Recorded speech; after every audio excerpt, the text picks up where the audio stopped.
Bom dia, a gente vai dar seguimento ao nosso conteúdo de procedimentos especiais. Esse é o nossa última aula, né, nosso último conteúdo, antes da nossa prova do dia. Peraí, semana que vem, né? Semana que vem já é semana de prova. Só um minutinho, pessoal, só um minutinho.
Prontinho, gente. Bom, vamos começar a nossa aula. A gente está com conteúdo de embargo de terceiro. Vamos fazer só uma retomada de conteúdo para a gente poder compreender e contextualizar esses embargos de terceiro, tá? O nome parece que é algo muito complicado, mas embargo de terceiro é um conteúdo que eu falo. Olha, ação monitória e embargo de terceiro, quando a gente compreende, a gente vê o tanto que é simples, tá? Então, vamos fazer uma retomada de conteúdo lá nas possessórias. A gente vai ver que não é esse mistério todo dos embargos de terceiro. Primeira coisa, o verbo correto. Não é, apesar de ser uma ação, e é uma ação de procedimento especial, não é uma ação que a gente ajuiza. Não é uma ação que nós vamos propor. Embargos de terceiro, qualquer embargo no processo civil, nós vamos opor. Então, quando nós vamos fazer embargos de terceiro, nós vamos opor embargos de terceiro, tá? Então, vamos lá. Até agora, nós estudamos que quando o possuidor ele é esbulhado, turbado ou ameaçado, existem as medidas possessórias. Nós estudamos isso na aula de ações possessórias. Então, se nós temos aquele possuidor que ele sofre esbulho, turbação ou ameaça, nós temos 3 ações possessórias que vão ser cabíveis para cada ato de violação da posse. Se eu tenho um ato de esbulho, a ação vai ser a ação de reintegração de posse. Se eu tenho um ato de turbação, vai ser a ação de manutenção de posse. E se eu tenho uma situação de ameaça à posse, nós teremos uma ação de interdito proibitório. E aí, na aula passada, nós estudamos que existem ações que parecem muito uma ação possessória, mas não são ações possessórias. E aí nós estudamos o seguinte, que existe uma ação que ela se chama ação de missão de posse ou de missão na posse, para aquela pessoa que é um novo adquirente de um imóvel, que vai tomar posse do imóvel pela primeira vez e é impedido por algum motivo, principalmente quando há alguma pessoa utilizando o imóvel. Então, como essa pessoa ainda não regularizou a propriedade, eu não posso afirmar que essa pessoa é o legítimo proprietário, porque ele não tem título de propriedade. No máximo, às vezes, ele pode ter o quê? Um contrato de compra e venda. Agora, pode ser que ele tenha um contrato que, nesse contrato, conste uma cláusula que, além de ser transmitida a propriedade, é transmitida a posse. E aí a gente tem uma cláusula que a gente estudou lá no direito civil, que se chama cláusula constituti, que é aquela cláusula que transfere, além da propriedade, a posse. Essa pessoa pode ajuizar uma ação possessória. Agora, no contrato de compra e venda normal, não. Então, suponha, ou então um contrato que a pessoa adquiriu por meio de um leilão. Acontece muito, esses leilões judiciais, a pessoa vai lá, adquire um imóvel, adquiriu o imóvel, está ali naquela situação, tem a documentação comprovando que adquiriu, nunca tomou posse do bem e vai tomar posse do bem pela primeira vez quando chega lá é impedido de tomar posse, porque tem alguém no imóvel. Essa pessoa não vai poder ajuizar uma ação possessória porque ela não tem posse. Ela nunca exerceu a posse. Ela também não vai poder ajuizar uma ação fundada na propriedade, que é fundada, eu digo, no título de propriedade, que é a reivindicatória. Por quê? Porque ela não tem o título que comprova a propriedade ainda. Então, é uma pessoa que está numa zona ali, nem lá nem cá, está no limbo. Ela não é possuidora e também não tem o legítimo título de propriedade. Para essas pessoas que vão tomar posse no imóvel pela primeira vez e estão sendo ameaçadas ou turbadas ou esbulhadas, existe a ação de imissão de posse. São aquelas pessoas que não têm a propriedade regularizada e que nunca tiveram a posse do imóvel. Tem outra ação, que é a ação reivindicatória. Essa ação reivindicatória não é uma ação possessória. As ações possessórias são só 3. É a reintegração de posse, é a manutenção de posse e o interdito proibitório. Agora, temos outras ações que podem se confundir com as ações possessórias. A primeira é a ação de missão de posse. A gente já estudou. A segunda é a ação reivindicatória. Gente, não tem como confundir reivindicatória com reintegração de posse. A ação reivindicatória é uma ação exclusiva do proprietário. Só quem tem título de propriedade, a escritura registrada, só quem tem título de propriedade, só o proprietário pode ajuizar uma ação reivindicatória para reaver a coisa. Então, suponhamos que a Ana Clara, ela tem uma área rural e ela tem o título de propriedade, ela tem a escritura, está tudo escriturado, tudo certinho no nome dela. Ela não exerce a posse do bem, porque ela arrendou essa fazenda para a Naila. A Naila é possuidora. Se essa fazenda é invadida, a Naila, ela é possuidora, ela pode ajuizar uma ação possessória, porque a Naila tem a posse. A Ana Clara, ela tem a propriedade. Nessa específica situação, como a Ana Clara não está exercendo a posse, a ela vai caber não a ação possessória, mas uma ação que se chama ação reivindicatória.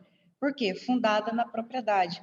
Ela não é uma ação de procedimento especial, como a ação possessória é, e é uma ação que o proprietário tem para reaver a coisa. Então, a ação reivindicatória não é considerada uma ação possessória, pelo contrário, é uma ação para proprietários, ela é fundada na propriedade. O procedimento da ação reivindicatória é procedimento comum. O procedimento da ação possessória de força nova é procedimento especial. E nós temos uma terceira ação que parece que ela é meio que uma possessória, mas ela não é. Como eu disse para vocês, nós só temos 3 ações possessórias: reintegração, manutenção e interdito. Qualquer outra ação, mesmo que tenha a palavra posse no nome, ela não é considerada uma ação possessória. E agora a gente entra na nossa matéria de hoje, que são os embargos de terceiro. Pode parecer, porque na verdade, embargo de terceiro a gente defende posse. Então, suponhamos a seguinte situação: suponhamos que eu tenha um bem e nesse bem eu faço uma venda para Maria Clara. Eu tenho um veículo, eu vendi esse veículo para Maria Clara. Só que a Maria Clara não sabia, eu estava disputando esse carro com a Sara. Então, tá eu e a Sara no litígio, aqui disputando um veículo. O que eu faço? Agindo de completa má-fé, vou lá e pego o veículo e falo, já vou vender esse carro. Vou vender, porque aí eu... Ou então eu faço tipo uma fraude. É uma fraude, na verdade.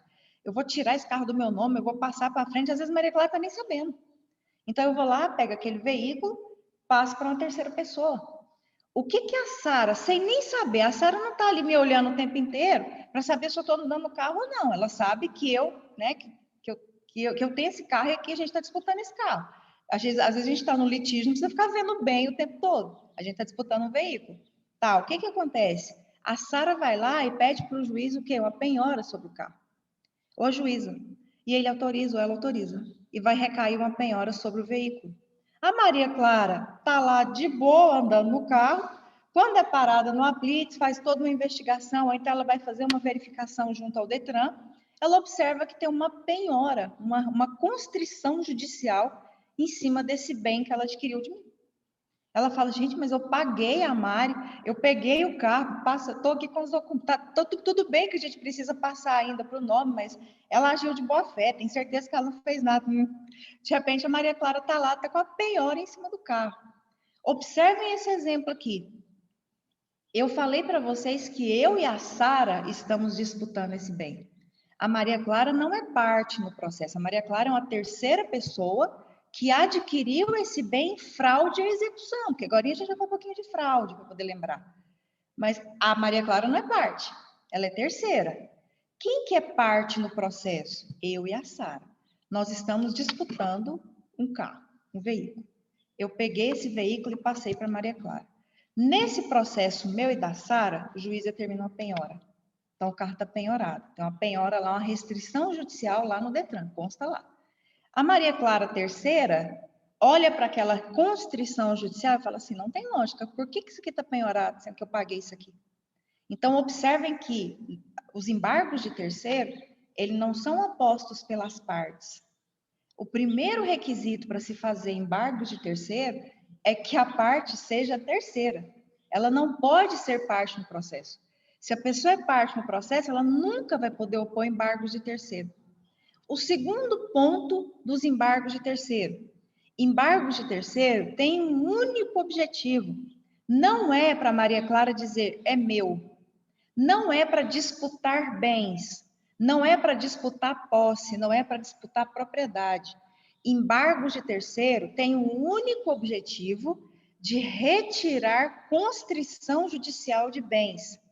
Então, quando a gente opõe embargos de terceiro, o objetivo dos embargos de terceiro é pedir para o juiz o quê? Para retirar a constrição, o bloqueio judicial, a penhora, qualquer que seja, a gente fala assim, constrição, atos de constrição judicial. Então, os embargos de terceiro têm o objetivo de retirar atos de constrição judicial sobre bens de terceiro. Constrição judicial tem várias formas. Tem a penhora, tem o arresto, tem o sequestro, tem o próprio bloqueio judicial, tem o arrolamento. Então, tem várias formas de você bloquear bens, contas bloqueadas, casa penhorada, imóveis, móveis, tudo que bloqueia e restringe e um terceiro se sente lesado, a ação cabível vai ser os embargos de terceiro, tá? Até agora, como é que vocês estão aí? Tudo certo. Tá dando para compreender? Tá, sim. Tá? Não vê que não tem muito segredo. Deixa eu compartilhar aqui o material. E até comecei a aula mais tarde, porque não é aula muito longa, tá? É uma aula bem... embargo de terceiro é bem rapidinho.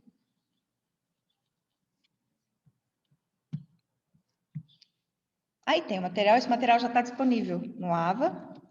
Aqui tem tudo que eu falei para vocês. Eu fiz uma introdução geral do que são os embargos de terceiro. E aqui a gente passa para os requisitos de admissibilidade. Primeira coisa, embargo de terceiro é uma ação de procedimento especial, então é uma petição inicial. Por mais que fique parecendo assim, nossa, a terceira vai... Como já existe um processo em andamento, porque todo embargo de terceiro, a não ser que ele seja preventivo, mas a regra é que não. Embargo de terceiro, ele vai pressupor uma ação em andamento. Por quê? Porque a gente pressupõe que tenha uma penhora. Como o objetivo dos embargos de terceiro é retirar atos de constrição judicial, um ato de penhora, de arresto, de sequestro, uma constrição judicial, ela só pode ser feita quando tem um processo em andamento. Então, a gente pressupõe que já tenha um processo em andamento para um terceiro opor embargos de terceiro. Então, a gente tem aqui uma ação nova de procedimento especial, só que essa é uma ação que vai formar um novo processo, mas necessariamente, a não ser com raras exceções, esses embargos de terceiro, eles vão ser ligados a outro processo. Então, é muito comum, por isso que é bom, quando a gente aprende embargos de terceiro, a gente só quer fazer embargos de terceiro. Os embargos de terceiro, como foi determinado uma penhora num processo que já existe, como esse processo já existe, o endereçamento desses embargos de terceiro tem que ser para o processo onde foi determinada a penhora, ou ato de constrição judicial. Então, vamos supor que eu e o Raimundo, nós estamos com uma ação de conhecimento, uma ação de indenização, lá na Quinta Vara Civil. Então, existe lá na Quinta Vara Civil uma ação minha e do Raimundo, nós estamos pedindo aí uma indenização, ele pede indenização contra mim, eu devolvi uma reconvenção para ele, estou falando que é ele que me deve indenização, e nós estamos lá numa briga dentro de uma ação de indenização. Eu já fico ali esperta, ali, né, na esperteza, na má fé, e entendo o seguinte, gente, eu vou perder esse negócio. O que eu faço? Eu começo a agir de má fé e começo a fraudar. Eu pego os meus bens e começo a passar para terceiros. Ou eu passo com terceiro sabendo, ou eu passo com terceiro sem saber. Falo, não, compra esse carro aqui de mim, compra essa casa aqui de mim. Não, mas você não vai passar para o... Não, a gente até tenta passar aqui já. Não, mas aguenta só um minutinho que eu estou vendo um negócio aqui ainda. Depois eu passo para o nome. Acontece demais isso o tempo inteiro. Pessoas fraudando credores ou pessoas fraudando a execução. E agora a gente vai voltar nessa diferença, porque tem uma questão muito importante aqui nos embargos de terceiro. Aí o que acontece? Tá, eu e o Raimundo lá no litígio. Eu pego meus bens, já sabendo que eu vou perder essa ação, falo, não vou pagar. E fico desfazendo desses bens. Vou dilapidando, fraudando, passando para terceiro. O que acontece? O Raimundo pede o bloqueio, toma conhecimento, pede o bloqueio dos bens. Só que esses bens já estão na posse de uma terceira pessoa. Eu peguei meus bens, passei para a Marina, peguei meus bens, passei para a Sara, peguei meus bens, passei para a Áurea.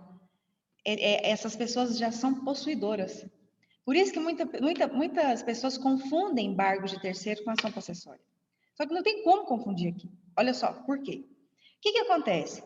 Caiu penhora, a Áurea está lá com a casa que eu passei para ela, que eu vendi para ela. Quando ela vai olhar e tentar registrar, não, tem uma penhora registrada aqui no cartório. Aparece uma penhora verbada aqui no cartório. Me liga, fala, Mariana, você me vendeu uma casa, a casa está penhorada?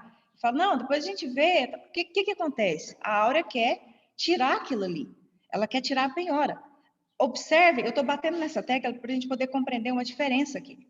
Em nenhum momento a Áurea vai opor embargos de terceiro para provar que o bem é dela. Os embargos de terceiro é para a Áurea pedir o quê? A retirada da penhora do bem. Embargos de terceiro nunca foi para discutir posse ou propriedade. Embargos de terceiro é para retirar atos de constrição judicial.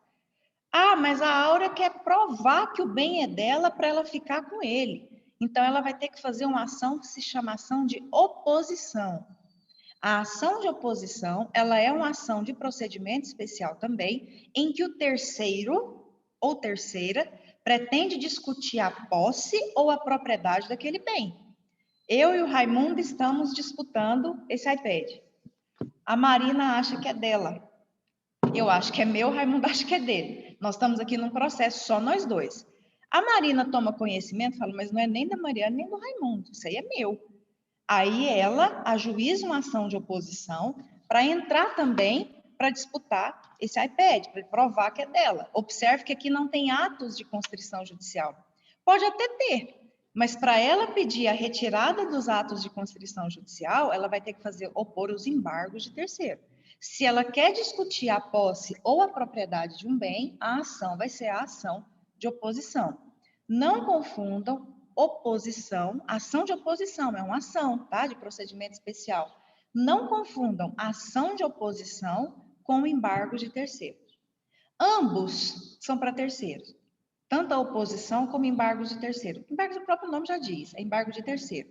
Só que os embargos de terceiro têm a finalidade de pedir a retirada de atos de constrição judicial, penhora, arresto, sequestro, e a oposição é quando o terceiro quer disputar esse bem. Ah, mas se tiver as duas situações, a Áurea ela quer pedir a retirada da constrição judicial e ela quer disputar o bem. Então, a Áurea vai ter que opor embargos de terceiro para retirar a penhora, a constrição judicial, e vai ter que ajuizar uma ação de oposição. Fica tudo ligado, tá? Como o processo hoje é virtual, antigamente a gente falava apenso, fica aquele tanto de apenso. Como o processo hoje é virtual, fica lá a ação principal, aí se vocês vão lá em apensos, quando você clica, você vê aquele tanto de ação que é ligada a essa ação. Então, numa ação dessa, teria a ação principal, e em apensos, lá dentro do sistema, se você clicasse, teria os embargos de terceira e teria uma ação de oposição feita para essa terceira. Então, tem que tomar muito cuidado. Por exemplo, vamos supor que vocês vão fazer exame de ordem. Tem alguém aqui na sala que vai fazer o exame de ordem. E tem alguém aqui na sala que escolheu fazer processo civil ou processo civil. e de repente aparece um caso lá para vocês fazerem a peça. E aparece aquela situação que uma pessoa está disputando um bem com outra no processo, existe uma terceira pessoa que entende que o bem é dela e não é das partes, e aí fica aquela situação, gente, será que isso aqui é embargo de terceiro? Será que isso aqui é oposição? Não tem erro, só vai ser embargo de terceiro se tiver na questão que tem um ato de constrição judicial, ou seja, o bem está penhorado, o bem está bloqueado, e que o objetivo é retirar essa constrição judicial. Se aparecer que o terceiro quer disputar a posse ou a propriedade, a ação vai ser ação de oposição. Se aparecer que o terceiro quer retirar atos de constrição judicial, a ação vai ser embargo de terceiro. Não tem como errar, porque os objetivos são diferentes. Pode, como eu disse para vocês, pode ser que no mesmo caso vocês tenham os dois objetivos.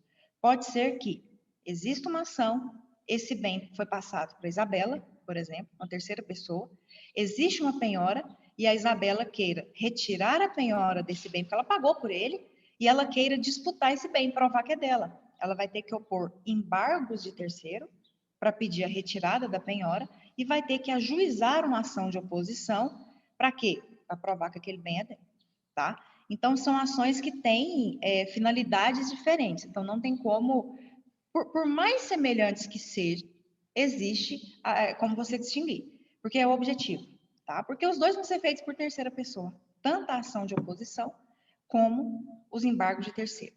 Bom, para a gente ter embargos de terceiro, tem aqui, ó, requisitos específicos de admissibilidade. Primeiro, a gente precisa que tenha um ato de constrição judicial, de apreensão judicial, porque só vai caber embargos de terceiro quando eu quiser desconstituir um ato de apreensão judicial. Se não tem penhora, se não tem arresto, se não tem sequestro, se o bem não está bloqueado, se a conta não está com penhora online, ou seja, não tem ato nenhum aqui que está bloqueando o bem ou os bens, nós não temos embargo de terceiro. Porque a finalidade é exatamente retirar um ato de apreensão judicial que o terceiro entende que ela é indevida. Segundo, quem pode opor embargos de terceiro? Tanto um possuidor como um proprietário. Muito cuidado com isso agora, com essa observação que eu vou fazer agora. Por quê? Porque houve uma mudança no código. No Código de 73, só possuidores podiam fazer embargos de terceiro. O proprietário não podia fazer. Por isso que confundia muito o embargo de terceiro.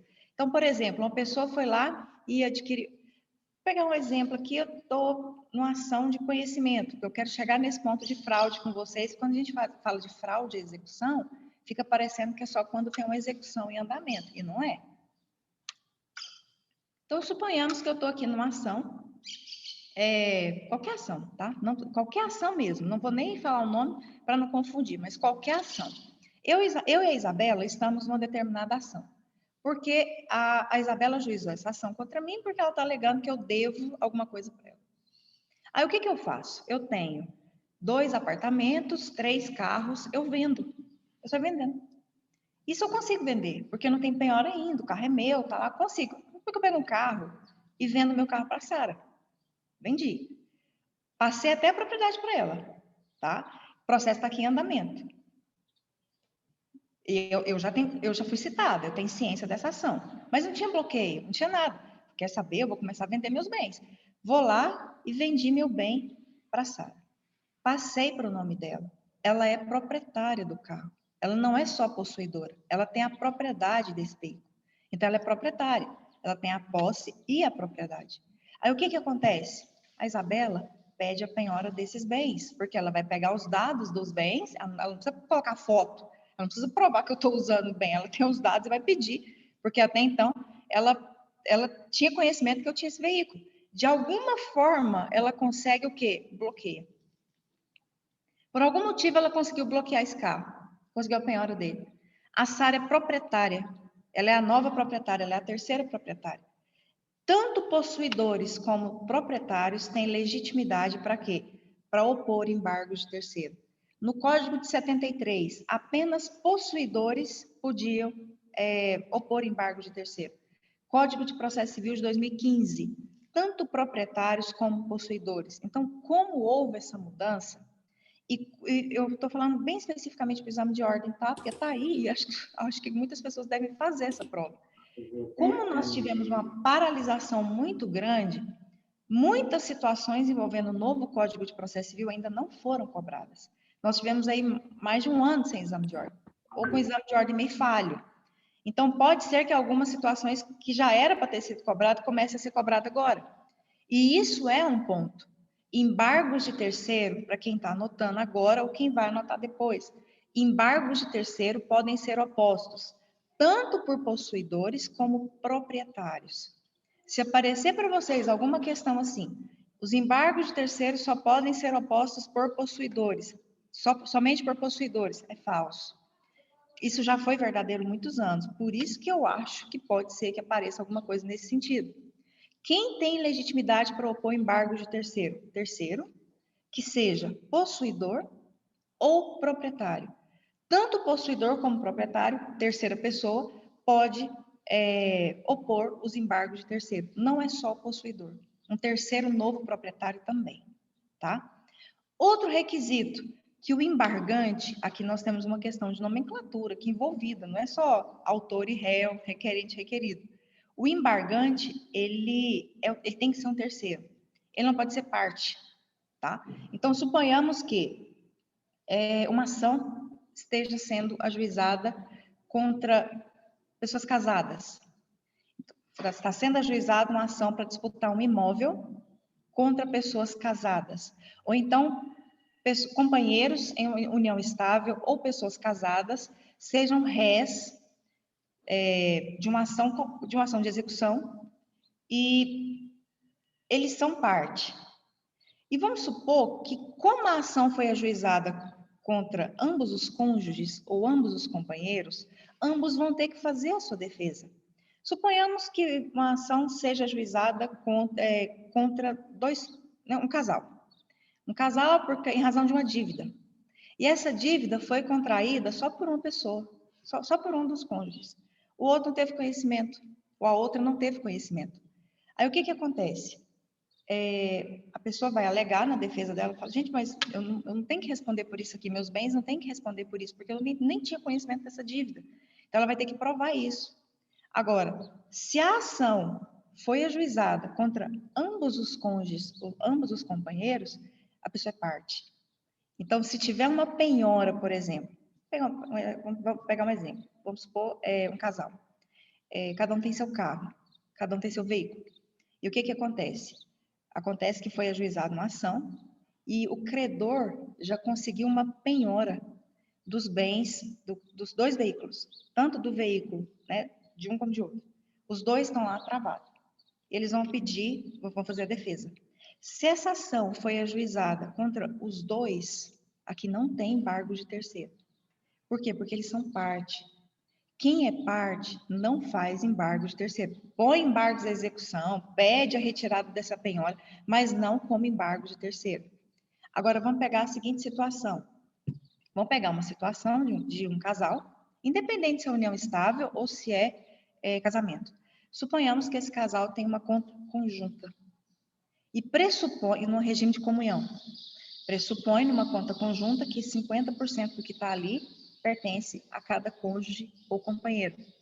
E suponhamos que uma ação seja ajuizada apenas contra um. E nessa ação tenha sido bloqueada toda a conta conjunta, inteira. Mas a ação foi ajuizada apenas contra um dos cônjuges ou um dos companheiros. Observem que o outro ou a outra não é parte desse processo. É uma terceira pessoa. E aqui existe uma conta conjunta. Então, e essa conta está toda bloqueada. O que essa terceira pessoa vai fazer? Esse cônjuge ou companheiro? Opor embargos de terceiro para pedir a retirada da penhora de 50% da referente à sua meação. Deu para compreender como que funciona a lógica dos embargos de terceiro? Então, isso acontece muito. E a gente tem que tomar muito cuidado com a posição dos cônjuges e companheiros aqui. Porque quando que cabe embargo de terceiro? Eu até coloquei aqui para vocês. O requisito é que o embargante seja terceiro. E nós temos 3 situações muito claras em relação aos embargos de terceiro. Primeiro, quem é esse terceiro, né? O cônjuge ou companheiro, quando ele defende a posse de bens próprios ou de sua ameação, e que não seja parte do processo, porque se ele for parte, ele não pode fazer embargo de terceiro, não é terceiro. Segundo, o adquirente de bens cuja constrição decorreu de decisão que declara a ineficácia da alienação realizada em fraude à execução. Eu acho bom que esse inciso traz uma escrita tão confusa, mas na verdade isso aí, todos os exemplos que eu dei até agora foi nesse inciso 2 aí. Aquele adquirente, aquela terceira pessoa, que adquiriu um bem em fraude à execução. Por exemplo, eu estou aqui numa ação, como eu dei o exemplo com o Raimundo me processou, eu fui citada, eu peguei meus bens e passei para a Marina. A Marina é uma terceira adquirente com bens de fraude à execução. A Marina vai poder opor os embargos de terceiro, tá? Terceiro, quem sofre constrição judicial de seus bens por força de desconsideração de personalidade jurídica de cujo incidente não fez parte. Eu acho engraçado a forma de escrita no código. Como que ela confunde a gente? Porque isso aqui é a coisa mais simples do mundo. Às vezes o negócio vem escrito de uma forma tão confusa, mas olha o que esse inciso 3, na verdade, o que ele está querendo dizer? Ele está querendo dizer o seguinte: eu ajuizo uma ação contra uma empresa, contra uma pessoa jurídica, porque essa pessoa jurídica ela me deve alguma coisa. Então, eu não ajuizei a ação contra a pessoa do sócio. Aqui eu ajuizei a ação contra a pessoa jurídica. A gente não pode misturar, em regra, a figura do sócio com a figura da empresa. Às vezes, quem deve é a empresa e não a figura do sócio. Em algumas situações, os sócios respondem por dívidas da empresa, mas são situações muito específicas. Aquelas previstas no artigo 50 do Código Civil, aquelas previstas no artigo 28 do Código de Defesa do Consumidor, quando consegue se comprovar que houve fraude, quando consegue se comprovar que houve abuso de poder, caixa 2, desvio de dinheiro. Então, essas situações permitem que o sócio venha responder, mas não é automático. Tem que ter algo que se chama desconsideração da personalidade jurídica para eu poder puxar esse sócio. Tanto que a desconsideração da personalidade jurídica é uma forma de intervenção de terceiro. Mas vamos imaginar a seguinte situação. Eu ajuizo uma ação contra uma empresa, uma pessoa jurídica, e essa pessoa jurídica tem 3 sócios. E aí eu consigo verificar que esses sócios fizeram caixa 2, desvio, valores não, a gente não fala caixa 2, né? A gente fala valores não contabilizados. As pessoas conseguem fazer um desvio ali, praticar uma fraude dentro da empresa. Isso seria um caso do sócio responder? Sim, isso seria um caso do sócio responder. Mas, pessoal, para o sócio poder responder, a gente tem que fazer um pedido, que se chama pedido de desconsideração da personalidade jurídica, tem que ter uma decisão judicial autorizando a desconsideração da personalidade jurídica e mandando citar o sócio, para quê? Para puxar ele para o processo. Isso é uma intervenção de terceiros. Não é automático. Eu acho que teve caixa 2, eu já vou pedir a penhora de conta de sócio. Não funciona muito automático assim, não. Então, o que acontece? Eu ajuizo uma ação contra uma empresa. E nessa ação, eu estou lá, né, ajuizei a ação contra a empresa, peça penhora nas contas da empresa. Não tem nada. Porque o sócio fez o quê? Tirou tudo. O que eu faço? Eu peço, informo o CPF do sócio e peço a penhora de uma conta particular no CPF. O dinheiro pode até estar lá. Esse dinheiro foi desviado até para essa conta. E peço a penhora dessa conta. Sem incidente de desconsideração da personalidade jurídica. Eu não pedi. O juiz foi lá, a juíza foi lá e mandou penhorar. A cabeça dele já mandou penhorar. Qual que é a primeira postura que o sócio vai ter aqui? Desbloquear minhas contas. Quero desbloquear minhas contas por quê?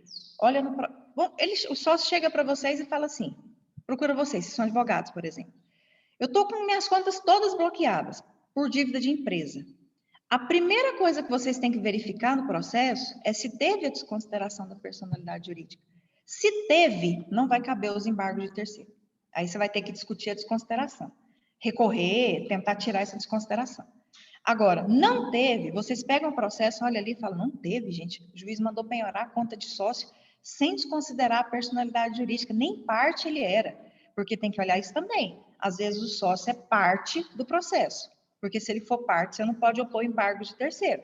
Vamos supor que a ação foi ajuizada contra a empresa e contra o sócio. Como ele é sócio, ele não vai poder fazer, como ele é parte, vocês não vão opor embargo de terceiro, é outra coisa dentro do processo, tá? Ele é um terceiro. Então, vocês olham primeiro se ele é parte, não é parte. Segundo, houve a decisão desconsiderando a personalidade jurídica? Houve. Então, peraí, nós vamos ter que discutir a desconsideração.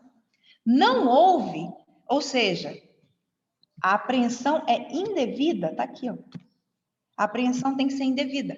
A apreensão é indevida, então vocês vão olhar, ele é um terceiro, não teve a desconsideração da personalidade jurídica, então agora nós vamos opor os embargos de terceiro para desbloquear essas contas. Ah, professora, mas ele praticou fraude. Ele tem que responder. As contas, os valores estão lá nas contas dele. Tem problema não. Então o credor tem que pedir primeiro, a desconsideração da personalidade jurídica, o juiz verificar que realmente houve essa fraude para chegar na conta desse sócio.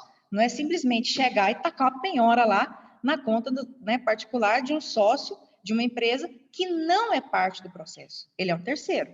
Então, nessa situação, esse terceiro vai opor os embargos de terceiro.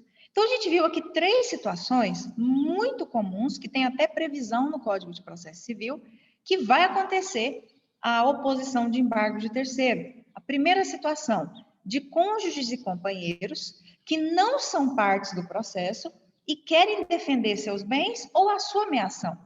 Por exemplo, uma situação de pessoas casadas.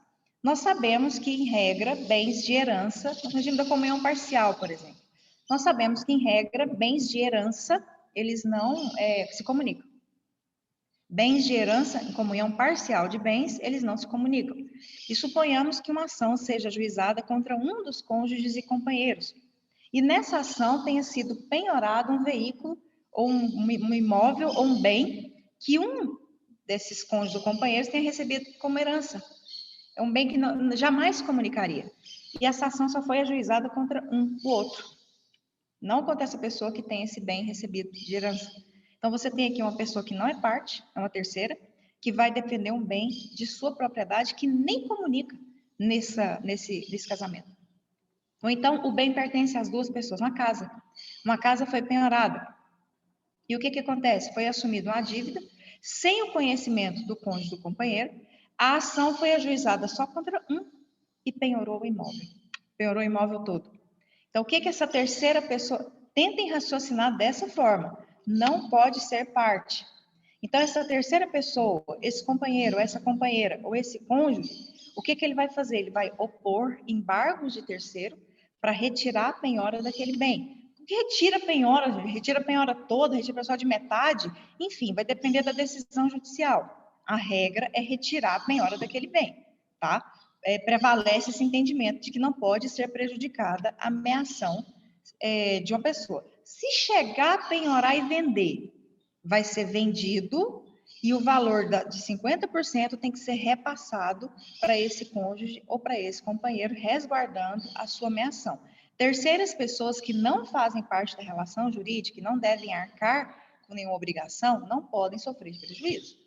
Então, com certeza, por mais que mantenha a penhora, pode ser até que mantenha, mas que a decisão resguarda que, em caso de alienação ou venda, 50% tem que ser repassado para esse cônjuge ou companheiro que não é parte, é uma terceira pessoa, que não pode ser lesada ou prejudicada por dívidas que foram assumidas apenas por um dos cônjuges ou companheiros. A segunda situação, aquela terceira pessoa que adquire um bem em fraude. A pessoa às vezes sabe, ou a pessoa às vezes não sabe. Então, nós estamos falando aqui de fraude à execução. E aqui, eu quero fazer uma diferenciação com vocês, vou até parar de compartilhar, para a gente poder conversar. Primeira coisa, como está até agora? Está dando para compreender como que está?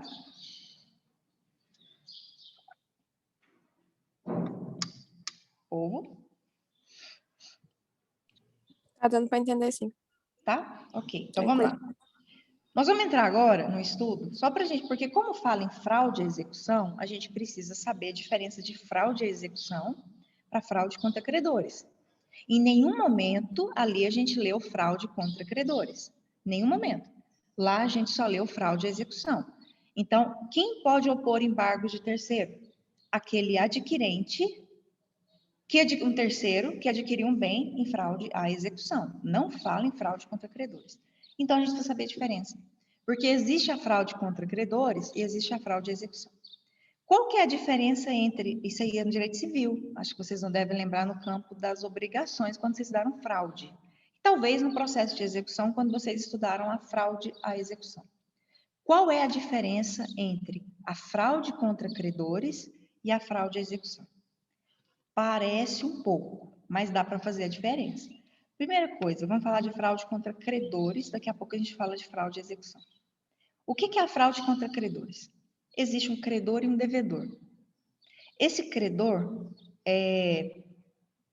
vamos pegar o devedor. Esse devedor é antes mesmo do ajuizamento de uma ação. Vou pegar exemplos, né, com pessoas para a gente poder compreender melhor. Então, vou pegar eu e o Mazon. O Mazon me deve 100 mil. De alguma negociação que nós fizemos, ele me deve. Eu sou credora, o Mazon é devedor. 100 mil reais ele me devendo. Eu não ajuizei nenhuma ação contra o Mazon, mas ele me deve. E ele já percebeu que eu vou ajuizar. Alguma coisa ele deve, fala, não, eu estou devendo aí 100 mil na praça, ou então eu estou devendo 100 mil para a professora, e eu tenho aí um carro, eu tenho uma moto, estou comprando uma casa, já tenho um ágio pago, já pago parcela, enfim. Ele está aí com alguns bens, ele tem dinheiro em conta. Antes de eu ajuizar a ação contra o Mazon, ele pega esses bens e começa a passar para terceiros. Antes, mas ele já deve. A prova da dívida já existe. Então, ele pega todos os bens dele e passa para uma terceira pessoa. Antes de eu ajuizar uma ação contra ele. Isso é antes. Ou, é aqui o ponto que confunde muito. Eu até ajuizei a ação contra ele. Só que ele não sabe, ele não foi citado ainda. Então, eu fui lá, ajuizei a ação está ajuizada lá na segunda cível, só que o Mazon não tem conhecimento da ação. Se ele não foi citado e não tem conhecimento dessa ação, é como se a ação para ele não existisse. Então, se um devedor, ele desfaz do seu patrimônio antes do ajuizamento de uma ação, ou com uma ação ajuizada, mas antes de tomar conhecimento pela citação, e ele desfaz do patrimônio, ele está fraudando a credora. Ele frauda credores. Então, existe um devedor que desfaz do seu patrimônio para fraudar credores. Eu não vou pagar. Então, eu vou simular alguma coisa aqui, eu vou pegar meu primo aqui, vou fazer uma simulação com ele, vou passar para o seu nome. Faz tudo quanto é fraude. Né? Age de má fé extrema aqui. Aí, o que acontece? Ele frauda credores. Então, a gente não pode afirmar, como eu vejo algumas pessoas afirmando, fraude contra credores é quando o devedor desfaz do seu patrimônio antes do ajuizamento da ação. E a fraude contra a execução, a fraude à execução é quando o devedor desfaz do seu patrimônio depois do ajuizamento de uma ação. Isso aí está errado. A fraude contra credores é quando o devedor desfaz do seu patrimônio antes do ajuizamento de uma ação, ou com uma ação já ajuizada, mas o devedor não tem conhecimento dessa ação. Então, a gente não pode afirmar que fraude à execução é quando uma ação está ajuizada. Não. Para ter fraude à execução, o devedor precisa ter conhecimento da existência dessa ação. Porque, além de fraudar a credora, ele vai estar fraudando o processo, porque ele tem conhecimento da existência daquele processo. Mas por que se chama fraude à execução? Necessariamente a ação tem que ser de execução? Não. Pode ser um processo de conhecimento. É outra coisa que eu vejo as pessoas falarem errado. Mas, exemplo, existe uma ação de cobrança. O Mazon me deve 100 mil reais. Eu ajuizo uma ação de cobrança contra o Mazon. O Mazon foi citado dessa ação, ele tomou conhecimento, ele apavorou, vixe, a professora me processou. Está lá a ação em andamento. Não é uma ação de execução, é uma ação de conhecimento, é uma ação de cobrança.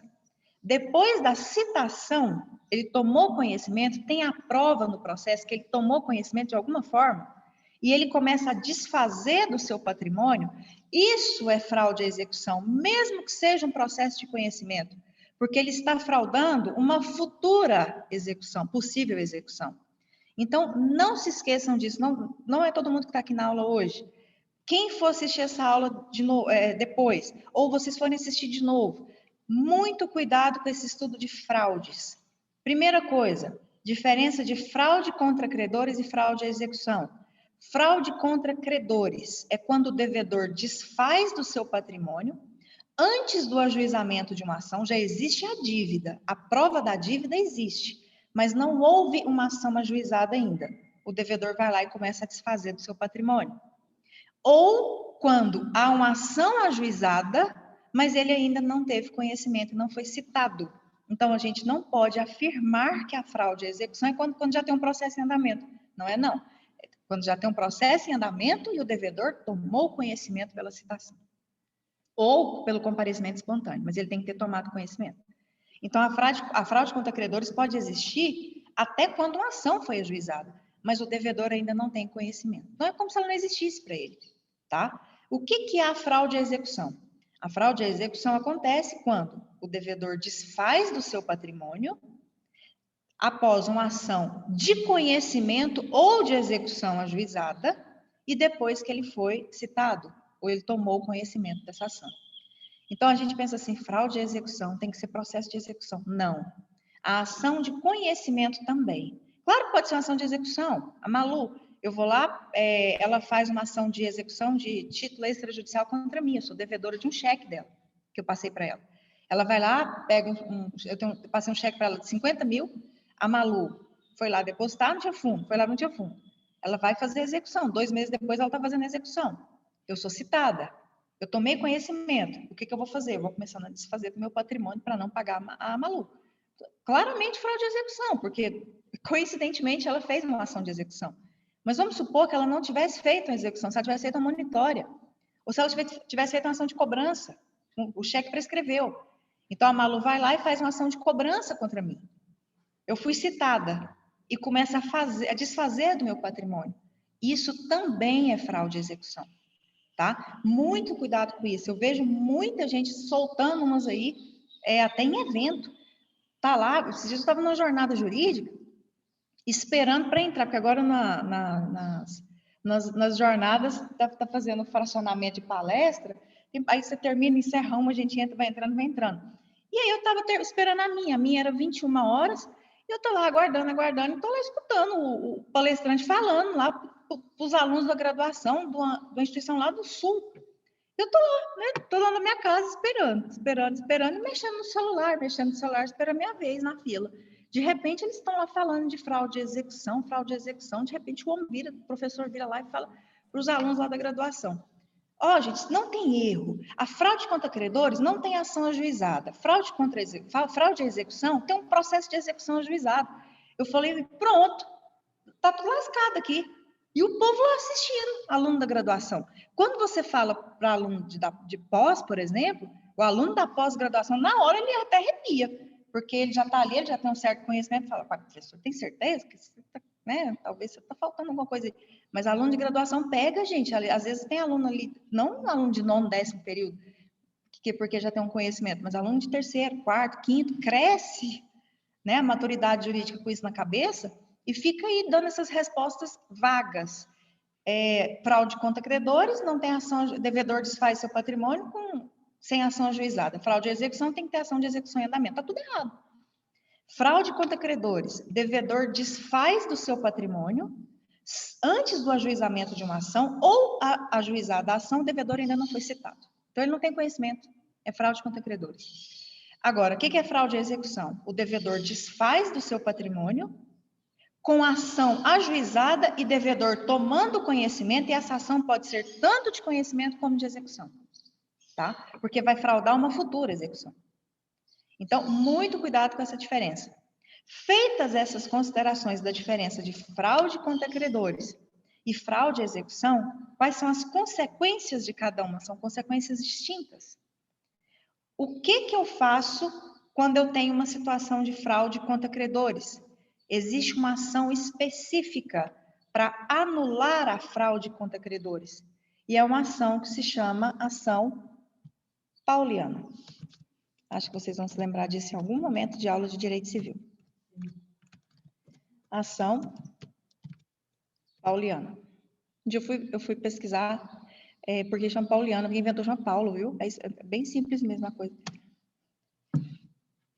Quando existe um ato de fraude contra credores, como que a gente desfaz isso? Né? Anula. Por exemplo, o devedor fica passando isso para a terceira pessoa. O que o credor pode fazer? Ajuizar uma ação pauliana contra esse devedor que desfez o seu patrimônio. Alguns entendem que essa ação tem que ser ajuizada tanto contra o devedor que desfez, contra a terceira pessoa que recebeu, tá?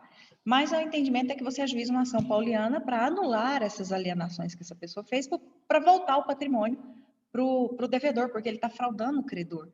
Então, o credor, quando ele descobre que teve uma fraude contra credores, ele ajuiza uma ação. A ação correta é a ação pauliana. Agora, fraude à execução não é ação pauliana. A ação pauliana ela é específica para se anular atos praticados com fraude contra credores. Na ação, quando a gente tem fraude à execução, é diferente. Por quê? Existe uma ação em andamento que o devedor tem conhecimento, ela já existe e ele tem conhecimento, seja uma ação de conhecimento ou uma ação de execução, o devedor sabe da existência dela. O que ele faz para fraudar tanto os credores como o processo? Ele desfaz do seu patrimônio. Como já existe uma ação em andamento que o devedor já sabe dela, não precisa se ajuizar uma outra ação para se declarar a ineficácia dessas alienações. A gente usa o próprio processo, porque ele já existe, já foi comunicado, ele já foi citado desse processo. Então, o que a gente faz? É tão simples, porque os atos praticados em fraude à execução não precisam ser anulados. Os atos praticados em fraude à execução, eles são considerados atos inexistentes. É como se não existisse. A fraude é tão grande, é como se não existisse. Como assim se não existisse?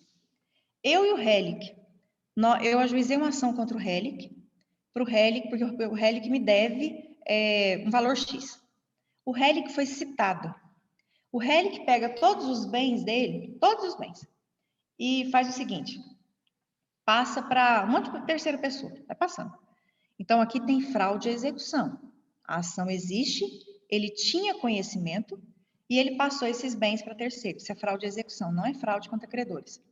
O que acontece? Eu, que ajuizei a ação contra ele, posso pedir a penhora onde o bem tiver. O que ele fez? Ele pegou um carro, passou para a Malu, simulou uma venda com a Naila, pegou um apartamento, uma casa, um terreno, Maria Clara, pegou os bens para Marília, para Débora, foi passando. Eu, como credora, não preciso ajuizar a ação pauliana para anular isso. Não, já existe uma ação em andamento e ele fez isso depois que ele foi citado. Então, o que eu faço? Faço uma petição. Excelência, considerando que houve, conforme documentação em anexo, tem como provar, conforme documentação em anexo, foi comprovado que o devedor alienou os bens após a citação da presente ação, trata-se de atos praticados em fraude à execução. Assim, requer a penhora dos seguintes bens. Eu vou requerer a penhora. Pode estar com a Naila, pode estar com a Malu, pode estar com a Marília, pode estar com a Ana Clara, pode estar com quem for. Tanto que é uma hipótese de embargo de terceiro. O que eu vou pedir? Eu vou pedir a penhora desses bens, independente se ele vendeu, se recebeu, se não recebeu. Porque na fraude à execução, uma vez comprovado que houve a fraude à execução, nós temos aqui uma situação de ato inexistente ou ineficaz. Eu não preciso de uma ação que ainda vai dizer se isso é nulo ou se é anulável, como a gente precisa na fraude contra credores. Então, o que vai acontecer? O juiz vai determinar a penhora. A Naila vai estar lá com o carro penhorado, a Maria Clara vai estar lá com o terreno penhorado, a Ana Clara vai estar com o imóvel penhorado. Tudo que o Relic passou vai estar penhorado para garantir, satisfazer a dívida que ele tem comigo. Elas são terceiras. Eles aqui são terceiros. O que cabe para esses terceiros? Eles vão apresentar a documentação de possuidores, por exemplo, e vão pedir o quê? Ou vão opor embargos de terceiro para tirar essa constrição judicial e depois fazer uma oposição para disputar esse bem. Aí vira a confusão que vocês podem imaginar, porque eu sou uma credora, o réi que fez uma alienação de bens em fraude à execução e nós temos terceiras pessoas que estão na posse desses bens. Para retirar essas penhoras, esses terceiros vão fazer o quê? Vão opor embargo de terceiro. E vão opor embargo de terceiro alegando, olha, tira a penhora porque eu adquiri isso aqui em fraude à execução. Isso. O que vai virar nesse processo? Podem até conseguir, né, tirar essas penhoras, só que o réi que ele vai responder nesse processo. Ou o juiz ele vai manter, não, isso aqui tem fraude de execução, eu vou manter. Por quê? Porque foi fraude de execução. É agora, a Naila, a Maria Clara, a Marília, a Ana Clara, em relação ao réi, perdas e danos. Ele vai ter que fazer as devoluções, ele vai ter que pagar multa. Se todo mundo quiser fazer a ação e pedir até indenização por dano moral, vai poder fazer. Então, vira uma bola de neve aqui. Mas a gente tem que compreender, primeiro, essa diferença entre fraude contra credores e fraude à execução. Um terceiro adquirente de bens de fraude contra a fraude à execução, ele pode opor embargo de terceiro. Até aqui, como que está na cabeça de vocês? Dúvidas?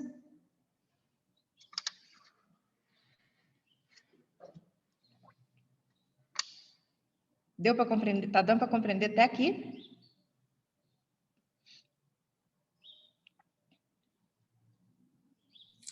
Sim. Tá? Pois é. Só que olha só a situação. Somente o adquirente... agora eu quero compartilhar com vocês para a gente voltar.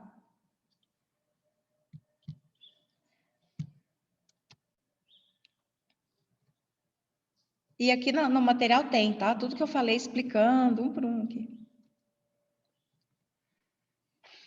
Somente o adquirente de bens de fraude à execução pode opor embargo de terceiro.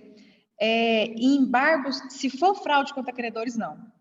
Então, anota, porque isso aqui eu já vi. Essa é uma aula muito interessante para quem vai fazer as provas, tá? Isso cai muito. Magistratura, Ministério Público, exame de ordem, tudo que envolve processo civil, isso aqui cai. Isso que eu vou falar agora. Fraude à execução é uma coisa. Primeira coisa é compreender a diferença de fraude contra credores e fraude à execução. Segunda coisa, não tem adquirentes de fraude contra credores e adquirentes de fraude à execução? Por exemplo, existe uma dívida entre eu e a Débora. Eu não ajuizei uma ação contra a Débora ainda, mas existe a dívida. A Débora vai e passa esses bens para terceiros. Não tem como essa terceira pessoa fazer, por exemplo, embargo de terceiro. Isso é fraude contra credores. E só se anula atos de alienação de fraude contra credores quando tem ação pauliana. Então, não tem como se discutir fraude contra credores em embargo de terceiro. Fraude contra credores a gente só anula em ação pauliana. Somente o adquirente de bens de fraude à execução pode fazer embargo de terceiro, pode opor embargo de terceiro.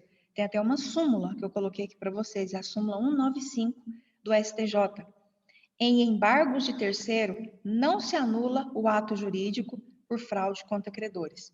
Em embargos de terceiro, a gente só discute a fraude à execução. Mas tem,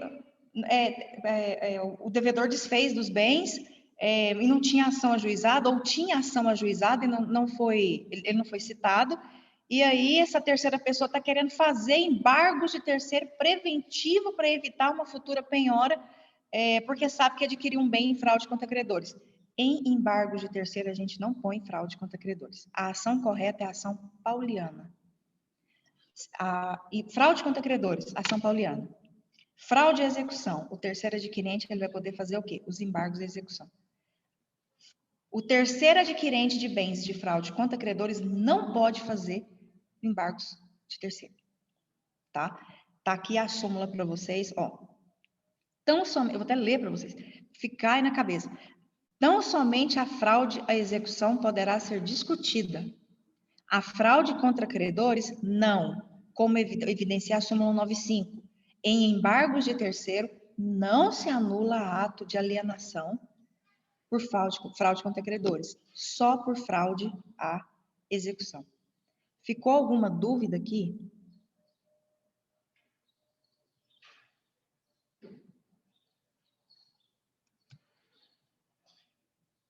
Dúvida?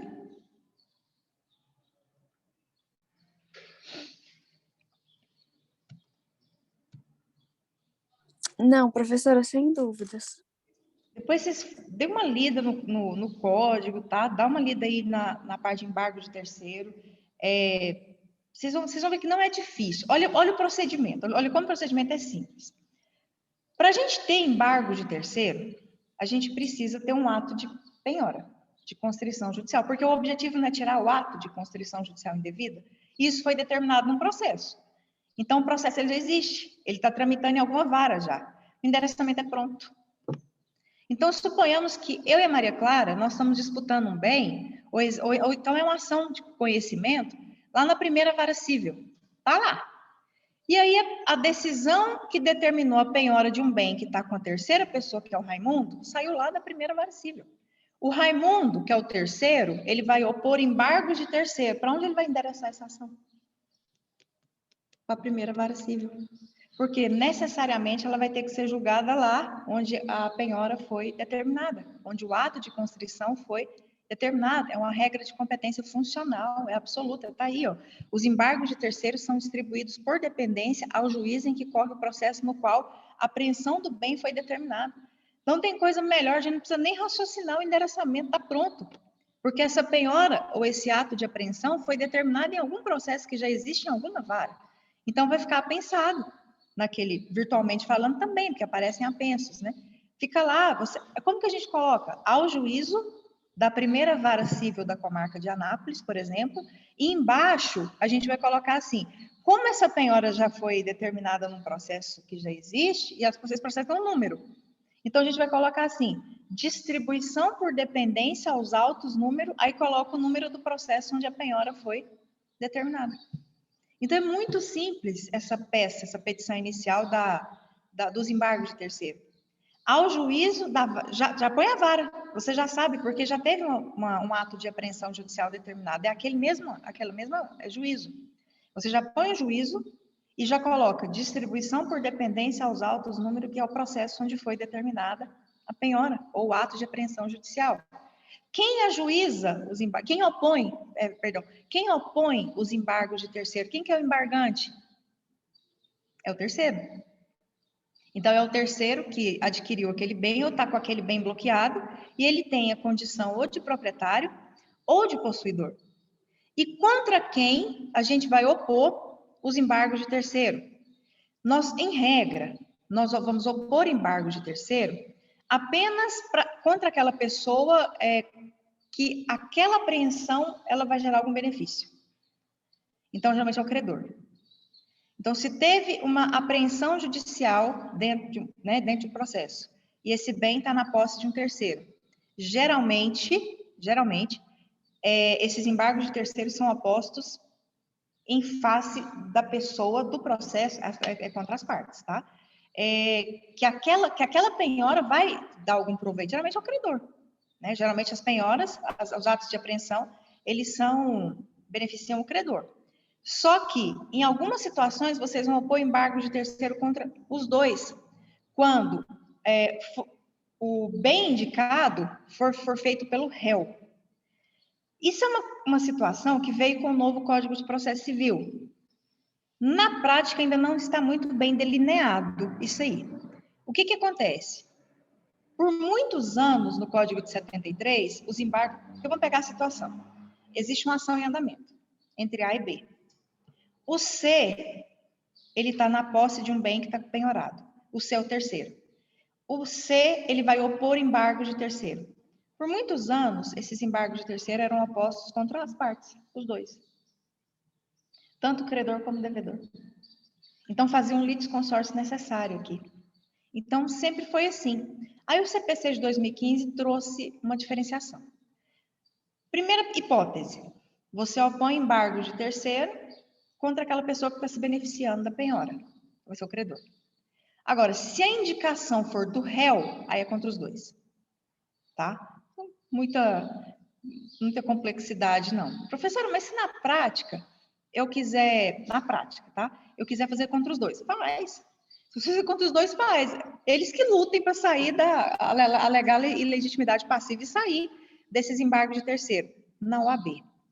Vocês vão ter que ler muito bem a questão e a questão vai ter que deixar muito claro para vocês. Por exemplo, o réu indicou bem a penhora, o qual foi penhorado. Então, a gente já sabe. Se teve indicação do réu, desse processo principal, então vai ser contra os dois. Ou então a questão só coloca assim, o juiz determinou a penhora sobre o bem X. Não, a gente não está vendo o réu indicar nada aqui. Então vai ser só contra o credor. Se tiver indicação do réu, contra os dois. Se beneficiar só o credor, vocês vão opor só contra o credor, tá? Ainda em relação à petição inicial, aqui. Vocês vão montar a qualificação do embargante, a qualificação do embargado ou dos embargados. Ah, precisa repetir, já que está em apenso? Precisa. É uma nova petição inicial. Então, vocês vão ter a qualificação, porque tem um processo principal em andamento ali, então vocês vão colocar a qualificação de todo mundo. Ah, não coloca já devidamente qualificado nos autos da ação principal. É uma petição nova. Por mais que vocês estão ligando essa ação em outra, vocês vão colocar a qualificação completa. Vem opor embargos de terceiro com pedido liminar. Então, a liminar aqui é o principal dentro dos embargos de terceiro, porque vocês precisam retirar essa penhora, essa apreensão judicial o mais rápido possível. Então, vocês vão pedir, opor os embargos de terceiro. Aqui, deixa eu colocar aqui. Vocês vão opor os embargos de terceiro e vão fazer um pedido liminar. Que pedido liminar é esse? Vai depender. Está lá, penhora e vocês estão impedidos de utilizar esse bem? Pede a reintegração desse bem. Vocês são terceiros e têm um ato de penhora, mas que vocês não estão impedidos de utilizar o bem? Então, pede para ser mantido. Pede para ser mantido no bem, né, e que seja retirada essa penhora. Vai depender muito do que está acontecendo. Se vocês tiveram até a perda do bem, vocês são terceiros. Esse bem foi penhorado. Esse bem está até bloqueado, não tem como movimentar. Uma conta, por exemplo, você não consegue nem... você coloca lá, né, o cartão no banco, parece lá, conta bloqueada judicialmente, cair duro para trás. Vocês vão ver. Geralmente as pessoas ligam para os advogados, assim, manda foto da tela do caixa. Pelo amor de Deus, estou com as contas bloqueadas, que deixa vocês doidos. Bloquear a conta e deixa qualquer pessoa doida. Gente, um dia eu vi falei, gente, não tem longe, que pegaram, assim, pesado mesmo. Uma empresa estava devendo, pediram a penhora de todas as contas da empresa, todas. E a dívida não era, assim, bastava uma conta. Determinou a penhora de todas as contas. Lá no início, lá atrás, hoje ainda tem um controle para bloquear só algumas. Quando começou o sistema que pedia penhora online, você mandava o CNPJ, bloqueava tudo. Não tinha como você separar. Hoje que está mais sofisticado. Povo, uma vez eu vi uma empresa teve todas as suas contas bloqueadas no 5º dia útil do mês. O que acontece todo 5º dia útil do mês? Pagamento de funcionário. Essa empresa teve tanto prejuízo, porque a dívida era pequena, o sistema não era organizado ainda, estava começando penhora online, todas as contas da empresa foram bloqueadas no dia de fazer pagamento. O que teve de multa, porque demorou essa liberação dessas contas, o que teve de multa foi assim, nossa, a empresa quase quebrou. Então, esse negócio realmente é complicado. Bloqueio de conta é complicado. Né? Vocês vão ver as pessoas deixar vocês loucas quando tiver conta bloqueada. Mas, enfim, vocês vão narrar os fatos, vão apresentar a condição de terceiro desse embargante, vão apresentar que houve um ato de apreensão judicial indevido, vão apresentar que esse terceiro é possuidor ou proprietário desse bem e vão fazer a fundamentação de vocês. Vocês fazem lá a fundamentação, é um artigo só, um único artigo que fala dos embargos de terceiro. E do pedido. O que vocês vão pedir? Vocês vão pedir a liminar para que seja retirada essa penhora, esse ato de constrição judicial e que o possuidor ou proprietário seja mantido na posse ou que seja reintegrado, se ele teve a perda da posse daquilo ali, Ou se não, está só a penhora, mas ele consegue utilizar o bem. O veículo está penhorado, mas eu estou andando no veículo. Então, eu vou pedir a retirada daquela penhora e que eu seja mantida na posse daquele veículo. Então, vai depender do que está acontecendo. Se esse terceiro teve perda do bem, ele pede para ser reintegrado. Se esse terceiro está com a constrição, mas consegue usar o bem, então que ele seja mantido nesse bem, né, na posse do bem. E requer a procedência do pedido para confirmar a liminar, para que seja definitivamente retirada a constrição judicial, a penhora, o arresto, o sequestro, e que seja definitivamente determinada a reintegração da posse ou a manutenção na posse desse bem só. Mas não tem intimação do Ministério Público só se tiver menor envolvido, porque os embargos de terceiro por si só, ele não tem intimação do Ministério Público. Tá, o que mais? O pedido de produção de provas requer... Valor da causa é o valor daquilo que você está pedindo para ser retirada a penhora. Então, você está pedindo para ser retirada a penhora de um veículo, é o valor do veículo. Se você está pedindo para ser retirada a penhora de 50% de valores que estão em conta, é o valor do que está em conta, 50% daquele valor que está em conta. Então, o valor da causa nos embargos de terceiro é o valor do que está apreendido indevidamente. Mas vamos supor que uma conta de companheiros tenha 100 mil. Ela está penhorada, uma conta conjunta. Está toda penhorada, 100 mil. Aí fica parecendo que o valor da causa é 100 mil. Quem está fazendo é o cônjuge, que está defendendo a sua meação, ou seja, 50 mil. Então, o valor da causa, como ele está pedindo para retirar a penhora de 50, desbloquear 50 mil, não é 100 mil, é 50 mil. Então, o valor da causa vai ser 50 mil. Então, o valor da causa nos embargos de terceiro é aquele valor que referente ao ato de apreensão judicial. Se a casa toda, a Marina adquiriu em fraude à execução um terreno no valor de 150 mil reais. E aí, de repente, ela vai lá e verifica que tem uma penhora. Pronto, paguei o terreno, estou aqui com a penhora no terreno. Ela vai opor embargos de terceiro, porque ela é uma terceira adquirente de um bem em fraude à execução. Tá, valor da causa, valor do terreno, porque ela está querendo tirar a penhora da integralidade do bem. Então, o valor da causa vai ser o valor daquele imóvel. Tá? Então, sempre vai ficar nessa questão, nessa forma. Aí, o que acontece? Prazo de contestação. Depois da liminar, deferido ou não, cabe agravo de instrumento. Então, nós teremos o quê? A contestação do réu ou dos réus, que são as partes do processo, ou o credor. Então, ele tem 15 dias para apresentar a contestação. Não se admite reconvenção. Então, procedimento mais simplificado.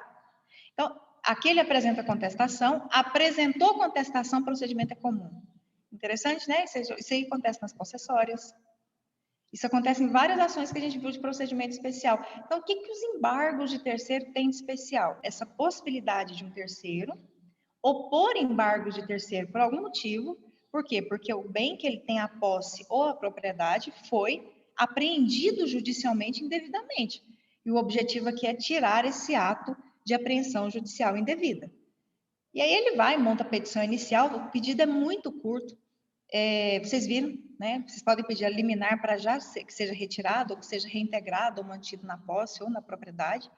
E a procedência do pedido definitivo, né? Para que seja julgado definitivamente procedente o pedido, para que seja retirada definitivamente essa constrição judicial e que seja mantido ou reintegrado na posse. E coloca o valor da causa. Então, isso vai ser analisado, o juiz analisa a liminar, se vai deferir ou indeferir. Deferindo ou indeferindo, cabe ao agravo de instrumento, prazo de 15 dias de resposta do réu, apresentou a contestação, procedimento comum. Aqui não tem mais segredo, apresentou contestação comum. Impugnação à contestação, fase de saneamento, necessidade ou não de audiência de instrução e julgamento, até se chegar numa sentença final. Tá? Alguma dúvida? Professora, a Marina tem uma dúvida no chat que eu também tenho. Isso, exatamente. A fraude contra credores é um instituto de direito material. E a fraude contra a execução, na verdade, ela é de direito material e processual. Tanto que a fraude contra credores, Marina, ela não é considerada ato atentatório à dignidade da justiça. Já a fraude à execução, além de ser, né, ter todas aquelas multas, a fraude contra credores não tem. A fraude à execução, ela é considerada um ato atentatório à dignidade da justiça, porque você frauda o processo já. Você sai do campo só dos credores e vai para o campo processual. Já existe um processo em andamento. Então, você está fraudando o judiciário, você está fraudando o credor, o negócio vai muito além, tá? Pode fazer essa classificação sim, ok? Obrigada, professora. Gente, mais alguma dúvida?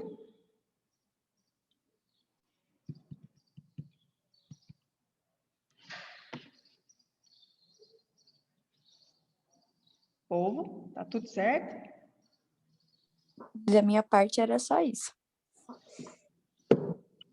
Nossa, gente, a embargo de terceiro, como eu falei para vocês, eu acho que eu já comentei com vocês. Há uns anos atrás, procedimentos especiais eram um ano. Era no 9º e 10º período, a gente tinha procedimentos especiais.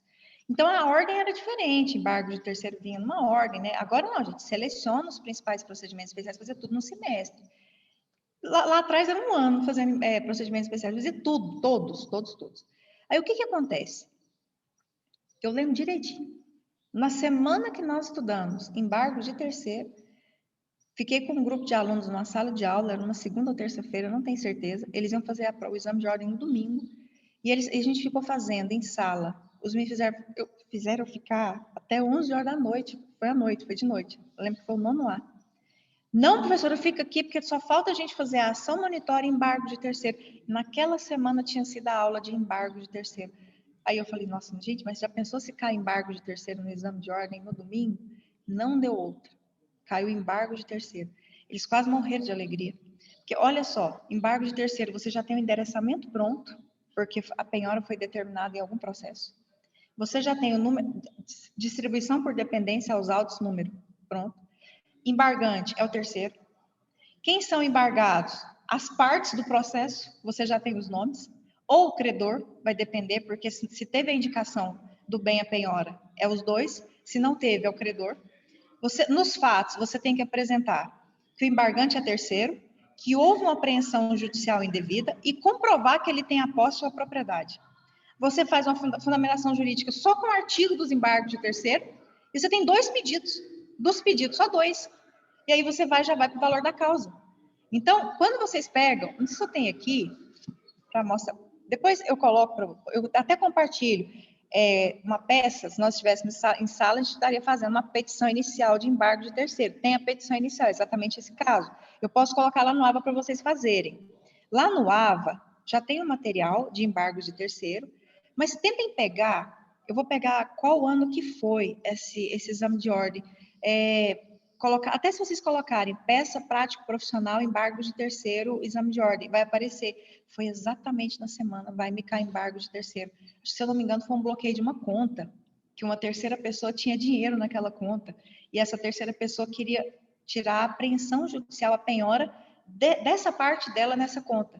Então, foi muito fácil. Aparecia lá na questão que a ação estava em andamento em tal vara civil da cidade X, tinha os dados das partes, o nome da terceira pessoa, e estava muito claro, na condição de advogado do terceiro, buscando a retirada do ato de apreensão judicial, não tinha nem como confundir com a oposição, né? Tudo estava indicando que era embargo de terceiro.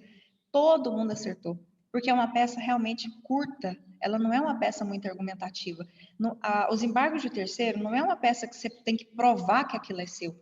Isso é oposição. Os embargos de terceiro é para retirar atos de apreensão judicial indevida.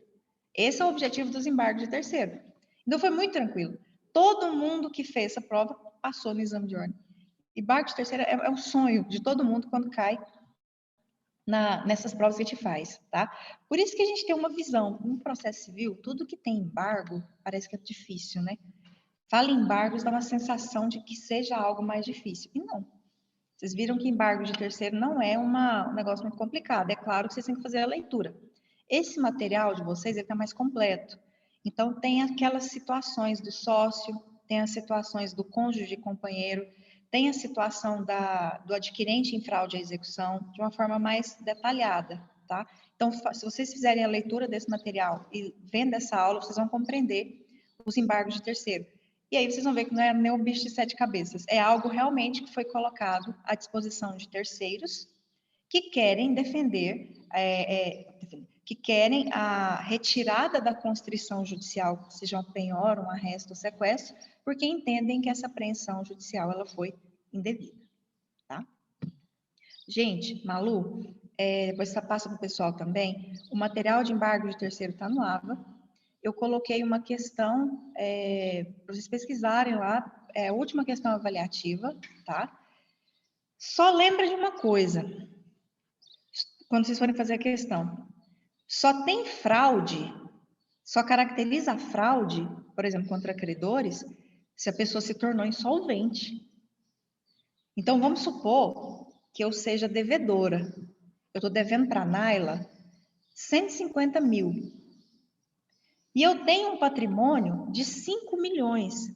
Eu devo para a Naila 150 mil. E eu tenho um patrimônio de 5 milhões. O que eu fiz? Eu peguei 500 mil meu e passei para desfiz, passei para terceiro, antes mesmo do ajuizamento de qualquer ação. Então, tem a prova da dívida, eu devo para a Naila 150 mil, mas eu tenho um patrimônio de 5 milhões. Eu desfiz do meu patrimônio 500 mil, eu ainda tenho 4 milhões e meio aqui. Isso não é fraude, cuidado com isso também. A gente tem que ter uma aula só de fraude, mas eu acho que vocês já tiveram lá no direito civil. Lembra disso.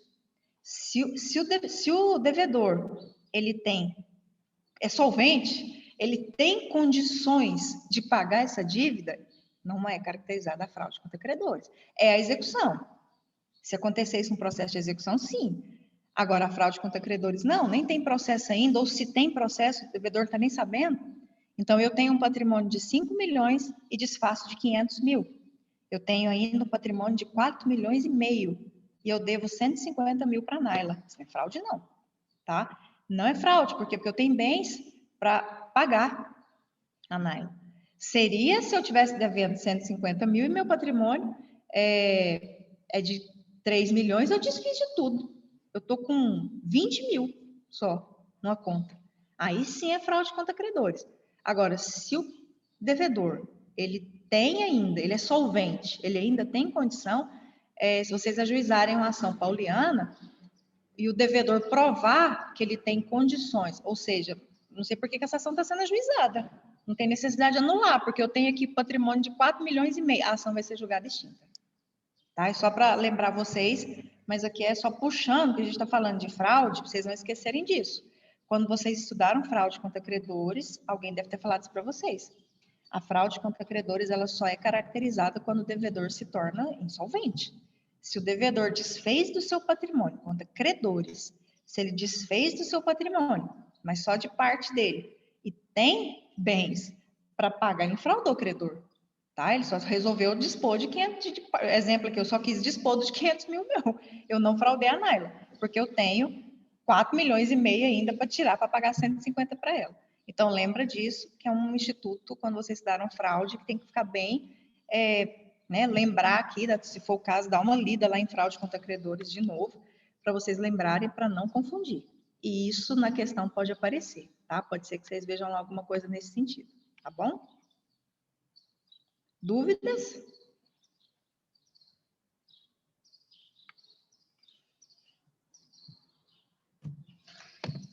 Da minha parte, não, professora.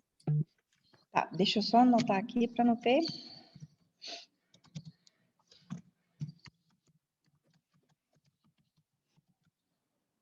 Essa é a matéria da prova.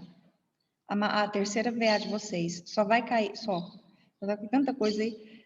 Ações possessórias e embargo de terceiros. Ações possessórias e embargo de terceiros, tá? Essa é a matéria da prova. Malu, depois dá uma olhada no AVA para mim, por favor. Ver se está tudo certinho. Tem que ter lá a aula passada, assíncrona, o material de possessória, o material de embargo de terceiro de hoje, a atividade, né, para vocês terem a nota lá da atividade, e aí eu jogo essa aula de hoje aqui. Ok? Ok. Professora, Aí, só confirmando a questão da fraude à execução, no caso dela, não vai ser necessário que o devedor fique insolvente para caracterizar a fraude, é isso? na verdade, não tem nada no código, Malu. O que que acontece? Qualquer ato que o devedor faça, pode ser de R$1, qualquer ato que o devedor faça de disposição dos seus bens na pendência de uma ação e que ele tenha conhecimento, é caracterizado fraude à execução. Isso é independente do valor. Então, na verdade, como houve uma disposição de bens na pendência de um processo, pode ser que isso configure uma fraude à execução. Como nós não temos nada em código, né, definido, como nós temos isso já muito pacífico, em relação à fraude contra credores, a gente tem bem pacífico na jurisprudência. Na fraude à execução, não. Na fraude à execução, o que a gente tem? Disposição de bens feitas pelo devedor na pendência de uma ação, né, está pendente de uma ação em andamento, e ele tinha conhecimento dessa ação, configura fraude à execução. Pode ser que na prática, por exemplo, aí já vai para o campo prático, tá? E vai depender muito do juiz ou da juíza. Suponhamos que eu e você, nós estamos com a ação judicial em andamento, e você foi citada, e você tem um patrimônio de 1,5 milhão, e você deve o quê? 500 mil. Então, vamos supor que você desfez de um valor X, que sobrou, né? Sobrou patrimônio seu que pode saldar essa dívida, é possível. O que vai acontecer? Pelo conceito, só de você dispor de bens da pendência de processo, isso é considerado fraude à execução. Pode ser que você, na condição de devedora, quando viu lá que determinou a penhora, você como parte, não opor embargo de terceiro, porque você é parte. Vamos supor que você pode chegar naquele processo e falar, não, mantém, retira a penhora, mantém, por quê? Porque eu tenho aqui a prova que eu consigo saldar essas obrigações. Então, vai ser uma discussão dentro do processo. Você vai apresentar a prova. Pode ser que o juiz entenda nada seu pode ser alienado na pendência do processo. Depois que encerrar o processo, você vende, você passa para frente. Ou então ele fala assim, não, considerando que você tem condição de saldar essa dívida, então deixa lá com os terceiros, a gente vai retirar essas penhoras. Vai depender muito do juiz. Tá? Entendi. É bem prático. Vai depender muito do perfil do juiz ou da juíza aí. Alguma dúvida?